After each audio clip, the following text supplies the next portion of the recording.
Subscribe చేసేటప్పుడు పక్కనే ఉన్న గంట సింబల్ నొక్కి యాక్టివేట్ చేసుకోండి. ఆల్రెడీ సబ్స్క్రైబ్ చేసుకున్న వారు కూడా దయచేసి బెల్ బటన్ నొక్కి యాక్టివేట్ చేసుకోండి. దర్శకరత్నగా తెర మీద పరిచయమైన పాలకొల్లబ్బాయి దాసనారాయణరావు బహుముఖాలుగా తన ప్రతిభను చాటుకున్నారు. తన రచనా నైపుణ్యంతో పాటలు, మాటలు కూడా రాశారు. అక్కడితో ఆగని ఆ కళా పిపాసి జర్నలిజం వైపు కూడా సాగింది.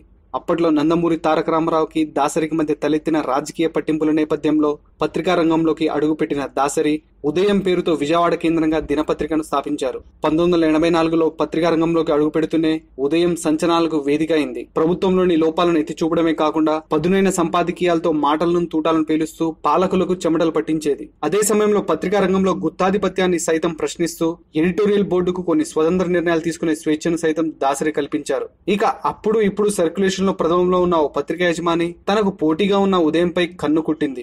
దీంతో ఈ పత్రికను ఎలాగైనా అణగదొక్కాలని నిర్ణయించుకున్నాడు. దీనికి పక్కా పథకం ఆలోచిస్తున్న క్రమంలోనే దాసరి అనూహ్య నిర్ణయం తీసుకున్నారు. ఓ పక్క సినిమాలు, డైరెక్షన్, ప్రొడక్షన్, నటించడం, నిర్మాతగా బిజీగా మారిపోయారు. దీంతో ఆయనకు ఉదయం పత్రిక నిర్వహణ కత్తి మీద సాములా మారింది. దీనికి తోడు పని ఒత్తిడి అధికమైంది. దీంతో తన సతీమణి పద్మ సూచనల మేరకు పత్రికను అప్పటి ఎంపీ సుబ్బిరామిరెడ్డికి విక్రయించేశారు. ఈ పరిణామం ఆ పెద్ద పత్రికకు అందివచ్చిన అవకాశంగా మారింది. ఉదయం పత్రికను దెబ్బతీయాలంటే మాగుంట సుబ్బిరామిరెడ్డి ఆర్థిక మూలాలను దెబ్బతీయాలని ఆ పెద్ద పత్రిక అధినేత నిర్ణయించుకున్నాడు. ఈ క్రమంలోనే మాగుంటకు ఆర్థికంగా బలాన్ని ఇచ్చిన మద్యంపై కన్నుపడింది. ఎక్కడో నెల్లూరులో మారుమూల దూబగుంట రోషమ్మ స్టార్ట్ చేసిన మద్య నిషేధ ఉద్యమాన్ని తనకు అనుకూలంగా మలుచుకుని ప్రచారం చేశాడు. దీనికి ఎన్టీఆర్ తన ఎన్నికల మేనిఫెస్టోలో చేర్చడం, తదుపరి ఎన్నికల్లో ఎన్టీఆర్ నెగ్గడం, మద్య నిషేధాన్ని అమలు చేయడం జరిగిపోయాయి.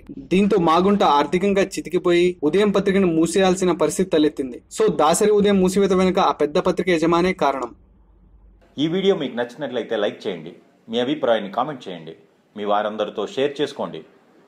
మరిన్ని ఇంట్రెస్టింగ్ అప్డేట్స్ కోసం మా ఛానల్ని సబ్స్క్రైబ్ చేసుకోవడం మాత్రం మర్చిపోకండి.